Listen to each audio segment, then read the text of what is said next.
दुख में सुमिरन सब करे, सुख में करे न कोई। जो सुख में सुमिरन करे तो दुख काहे को होए। ओम श्री कृष्णाय नमः। आप सभी का मेरे YouTube चैनल पर हार्दिक स्वागत है। आज के इस वीडियो में मैं आपको सुनाने वाली हूँ भगवान कृष्ण के चमत्कार की कहानी। बहुत बार ऐसा होता है कि भगवान साक्षात न आकर अपने भक्तों को ही एक जरिया बनाते हैं, एक दूसरे की मदद करने के लिए, एक दूसरे का साथ देने के लिए। कई बार हम बहुत कुछ अच्छा काम करते हैं जो हमने कभी करने के बारे में सोचा भी नहीं होता, और वो काम अचानक हमारे हाथों से हो जाता है। तो जानते हैं आप, उस काम को करवाते तो भगवान हैं, पर उसका पुण्य और आनंद हमें मिल जाता है। किसी की भी मदद कर लो, किसी का भला कर लो, मन में कितनी शांति लगती है ना, कितना सुकून मिलता है। ऐसा लगता है मन एकदम से हल्का हो गया। तो आप सभी ने कभी ना कभी ये महसूस जरूर किया होगा। पर क्या कभी आपने सोचा है कि कैसे भगवान कृष्ण ने या हमारे आराध्य देवी देवता ने हमें ही चुना उस अच्छे कार्य करने के लिए? तो आज की इस कहानी में मैं आपको सुनाने वाली हूँ एक ऐसे ही घटना के बारे में। भगवान कृष्ण के चमत्कारों की सच्ची कहानियां आप सभी को कभी भी सुनने को मिल सकती हैं।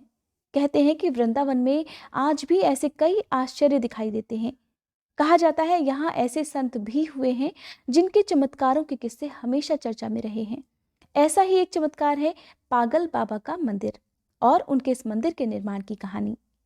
पागल बाबा का मंदिर मथुरा वृंदावन के रास्ते पर स्थित है। इसके बारे में एक कथा प्रचलित है। इसके अनुसार एक गरीब कृष्ण भक्त था जो दिन भर ठाकुर जी का नाम लिया करता था। हर समय बस भगवान कृष्ण की भक्ति में ही लीन रहता था। उसके पास जो कुछ भी था, या आप ऐसा भी कह सकते हैं कि जितना भी रूखा सूखा उसे मांगकर मिलता, उसे परम आनंद के साथ और भगवान की मर्जी समझकर वो खुशी खुशी ग्रहण करता था। इस तरह उसके दिन बीत रहे थे। एक बार वो किसी साहूकार से पैसे लेने के लिए गया। साहूकार ने उससे जल्दी ही पैसे लौटाने का वादा भी ले लिया। भगवान कृष्ण का वो परम भक्त एक गरीब ब्राह्मण था। अब वादे के अनुसार हर महीने नियम से किस्त का हिसाब करके साहूकार के पैसे लौटाने चले जाता था। आखिरी किस्त बची थी।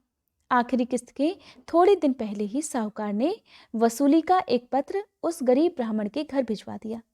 बेचारे उस गरीब ब्राह्मण ने जब साहूकार का पत्र देखा तो बड़ा परेशान हो गया। जल्दी से गया साहूकार के पास और उससे हाथ जोड़कर विनती करने लगा कि वो उसे कुछ समय का अवसर और दे। लेकिन वो साहूकार नहीं माना। अब मामला अदालत में पहुंच गया, यानी कि साहूकार ने ब्राह्मण पर मुकदमा दर्ज कर दिया। अब ब्राह्मण ने जज से विनती करते हुए कहा कि एक किस्त के अलावा उसने तो साहूकार का सारा कर्ज अदा कर दिया है। जज साहब, ये साहूकार बिल्कुल झूठ बोल रहा है। ना तो मैंने कोई झूठ बोला है और ना ही मैंने कोई धोखा दिया है। गरीब ब्राह्मण की बात सुनकर साहूकार को गुस्सा आ गया। अब वो उस गरीब ब्राह्मण को झूठा साबित करने की पूरी कोशिश में लग गया। जज साहब के सामने कहने लगा, जज साहब, ये बिल्कुल झूठ बोल रहा है। अगर इसने बाकी का कर्ज लौटा दिया हो तो जिसके भी सामने इसने लौटा दिया हो उसे भी अदालत में पेश किया जाए। इतना सुनना था कि ब्राह्मण सोच में डूब गया, क्योंकि उसका कोई भी गवाह नहीं था। वो तो एक ईमानदार व्यक्ति था और उसने बिना कुछ सोचे समझे साहूकार का बाकी कर्ज लौटाया तो था, लेकिन उस समय कोई आसपास नहीं था जो कि उसकी गवाही दे सके। अब ब्राह्मण बड़ा परेशान मन ही मन अपने भगवान कृष्ण को याद करने लगा। कहने लगा, प्रभु, ये कैसी मुसीबत आन पड़ी। अब मैं गवाह के रूप में किसे पेश करूं? तभी हाथ जोड़कर वह ब्राह्मण मन ही मन भगवान कृष्ण से कहने लगा, भगवान, अब तो मैं कुछ नहीं जानता। हे प्रभु, अब तो केवल आपका ही सहारा है। केवल आप ही इस समस्या से मुझे उबार सकते हैं। हे भगवान, ये साहूकार तो एकदम झूठ बोल रहा है। अब मैं कैसे साबित करूं कि मैंने उसका बाकी का कर्ज लौटा दिया है? और इस बारे में सिर्फ आप ही जान सकते हैं। इस बात का पता या तो मुझे है या केवल आपको है। अब तो मैं आपको ही गवाह बनाऊंगा। हे प्रभु, अब तो जज साहब के सामने मैं आपका ही नाम गवाह में लेने जा रहा हूँ। अब आपको जैसा उचित लगता हो वैसा करिए। अपने मन में भगवान कृष्ण से इस तरह से बातें करने के बाद उस ब्राह्मण ने गवाह के रूप में भगवान कृष्ण का ही नाम ले लिया। जब जज साहब ने ये बात सुनी तो बड़े हैरान हुए, लेकिन बाद में ब्राह्मण से उनका पता मांगा गया। ब्राह्मण के कहने पर एक नोटिस बांके बिहारी के मंदिर में भेजा गया, क्योंकि जब भी किसी के घर कोई नोटिस भेजना होता है तो उसका पता भी तो जरूरी होता है। बस फिर क्या था, ब्राह्मण ने बांके बिहारी के मंदिर का पता उस पत्र में लिखवा दिया गया। पेशी की अगली तारीख तय हुई अब चमत्कार देखिए। पेशी की अगली तारीख हुई तो एक बूढ़ा आदमी अदालत में पेश हो गया और ब्राह्मण की तरफ से गवाही देते हुए कहने लगा कि जज साहब, यह ब्राह्मण साहूकार के पैसे लौटाता था, तब मैं उसके साथ ही होता था। बूढ़े आदमी ने रकम वापस करने की हर तारीख को अदालत में मुंह जबानी बता दिया, जैसे उसे सब कुछ एक एक करके पता हो। अब जज साहब ने साहूकार के खाते की जांच करवाई। जब जांच करवाई तो साहूकार के खाते में भी बूढ़े आदमी द्वारा बताई गई धनराशि की तारीख और जमा करने की तारीख एकदम सही निकली। उधर वो साहूकार बड़ा चालाक था। साहूकार ने धनराशि दर्ज तो की थी, लेकिन सारे नाम फर्जी लिखे थे। इस तरह से जांच करने पर पाया गया कि साहूकार एकदम झूठ बोल रहा था और वह गरीब ब्राह्मण निर्दोष था। जज ने इसी बात के आधार पर ब्राह्मण को निर्दोष साबित कर दिया। लेकिन जज साहब अभी तक हैरान थे कि एक इतना बूढ़ा आदमी इतनी सारी तारीखें और हिसाब आखिर भला कैसे याद रख सकता है।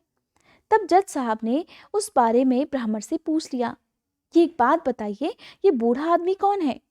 तो ब्राह्मण ने उत्तर दिया कि वो तो सब जगह रहता है, लोग उन्हें श्याम, कान्हा, कृष्ण आदि कई नामों से जानते हैं। इसके बाद जज साहब ने फिर से उस गरीब ब्राह्मण से पूछा कि बताइए, सच बताइए, वो बूढ़ा आदमी कौन था। अब ब्राह्मण देवता कहने लगे, सच में उसे नहीं पता कि वो बूढ़ा आदमी कौन था और कहाँ से आया था। जज साहब, मैं सही कहता हूँ, मैंने तो केवल बांके बिहारी का पता उस पत्र में लिखवा दिया था। जज साहब ने जब ये बात सुनी तो जानकर बड़े हैरान हुए। उनके मन में एक के बाद एक कई प्रश्न उभरने लगे। अब वो रात दिन यही सोचते रहते कि आखिरकार वो आदमी था कौन। इस पहेली को सुलझाने के लिए ठीक अगले दिन ही जज साहब पहुंच गए बांके बिहारी के मंदिर में। दरअसल बात ये थी कि जज साहब के मन में एक बहुत बड़ा संशय था। वो जानते थे कि एक बूढ़ा आदमी इतनी सारी तारीखें और एक के बाद एक सारा हिसाब उसे मुंह जबानी याद था, जो कि साधारण बात नहीं थी। बस अपने मन में उमड़ते इन्हीं प्रश्नों का जवाब पाने के लिए जज साहब पहुंच गए थे बांके बिहारी जी के मंदिर में। पुजारी जी से जज साहब ने सारी बात बता दी। पुजारी जी से ये भी कहा कि जज साहब, अगर हो सके तो मुझे उस बूढ़े आदमी का पता भी बताइए, आखिरकार वो आदमी रहता कहाँ है। जब पुजारी जी ने जज की बातें सुनी तो बड़े हैरान, कहने लगे, जज साहब, ऐसा तो कोई भी आदमी यहाँ नहीं रहता। अब जज साहब समझ गए कि जरूर भगवान कृष्ण का ही ये चमत्कार रहा होगा और हो सकता है बूढ़े व्यक्ति के भेष में साक्षात भगवान कृष्ण ही आए होंगे। इस घटना का जज पर इतना असर पड़ा, कहा जाता है कि उन्होंने तभी अपने पद से इस्तीफा दे दिया और अपना घर परिवार भी छोड़ दिया और एक साधु संत बन गए। कहा जाता है भगवान कृष्ण की ये एक सच्ची घटना थी। स्थानीय लोगों का मानना है कि बहुत सालों बाद वह जज पागल बाबा के नाम से वृंदावन में लौटे और तब उन्होंने वहां पागल बाबा मंदिर का निर्माण कराया। पागल बाबा का मंदिर कैसे बना, इसके बारे में एक और मान्यता भी है। कहा जाता है कि जब जज साहब को ये बात पता चली कि उसके सामने साक्षात श्री कृष्ण अदालत में गवाही देने के लिए पेश हुए थे, तब वो अपना सब कुछ छोड़कर बांके बिहारी को ढूंढने लगे। उस बात ने जज साहब को पागल सा कर दिया। इसके बाद जब वो कभी भी किसी भी भंडारे में जाते तो वहां से पत्तलों की जूठन उठाते और उस जूठन में से आधा जूठन ठाकुर जी को अर्पित करते और आधा खुद खा लेते। उन्हें ऐसा करते देखकर लोग उनके खिलाफ हो गए। लोगों ने उन्हें मारना पीटना शुरू कर दिया, लेकिन वो फिर भी नहीं सुधरे। जूठन बटोर बटोर कर खाते रहे और ठाकुर जी को भी खिलाते रहे। इससे परेशान होकर लोगों ने एक बार उनके खिलाफ एक योजना बनाई। फिर वहां पर रहने वाले लोगों ने एक योजना बनाई जिसके अनुसार अपनी पत्तलों में उन्होंने कुछ भी नहीं छोड़ा। जब भी भंडारा होता तो लोग कुछ भी जूठन बाकी ना छोड़ते ताकि वो पागल ठाकुर जी को जूठन ना खिला सके। लेकिन जज साहब, जो कि एक पागल बन चुके थे, उन्होंने फिर भी सभी पत्तलों को पोंछ पोंछ कर एक निवाला इकट्ठा किया और अपने मुंह में डाल दिया। अरे, ये आज मैंने क्या कर दिया, अपने ठाकुर जी को भोग लगाए बिना ही खुद खा लिया।